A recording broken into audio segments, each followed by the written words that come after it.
কাজল নদীর জলে ধারাবাহিকের আজকের পর্বে আপনারা দেখবেন কঙ্কা ও অর্জুনের বিয়ে হওয়ায় এবার বাড়িতে বৌভাতের আয়োজন করে অর্জুনের মা ও বাবা। এদিকে অর্জুন কঙ্কাকে বলছে এইখানে যেভাবে সিন ক্রিয়েট করা হয়েছে সেগুলো যেন এই বাড়িতে আর না হয়, যদি হয় তাহলে অনেক খারাপ হয়ে যাবে। অর্জুনের মুখে এমন কথা শুনে কঙ্কা অর্জুনকে বলে, তাহলে কি ওরা এই বাড়ি থেকে আমাকে তাড়িয়ে দেবে? এদিকে বাড়িতে অনেক মেহমান চলে এসেছে আর এক এক কঙ্কাকে অনেক অনেক গিফট দিয়ে যাচ্ছে। এদিকে কঙ্কা তার বান্ধবীকে দিয়ে সমুকে এখানে আসতে বলেছে। আর এদিকে অর্জুন ও সমুকে তাদের বৌভাতের এই অনুষ্ঠানে আসার জন্য নেমন্ত্রণ করেছে। তারপর কঙ্কা সবসময় বাইরের দিকে তাকাচ্ছে কখন সমু আসবে, আর হঠাৎ সমুকে আসতে দেখে কঙ্কা অনেক খুশি হয়ে যায়। তারপর সমু কঙ্কাকে একটা উপহার দিয়ে অর্জুনের সাথে গল্প করতে থাকে। সমু বুঝতে পেরেছে যে কঙ্কা তার সাথে দেখা করতে চায়। তারপর সমুকে একা পেয়ে সমুর হাত ধরে আড়ালে চলে আসে কঙ্কা।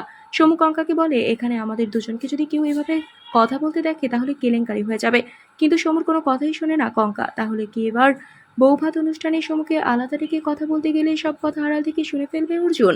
বন্ধুরা, আজকের পর্ব নিয়ে আপনাদের কি মতামত জানিয়ে দিন কমেন্ট করে। নিয়মিত সিরিয়ালের আপডেট পেতে আমাদের চ্যানেলটি সাবস্ক্রাইব করে সাথেই থাকুন। ধন্যবাদ।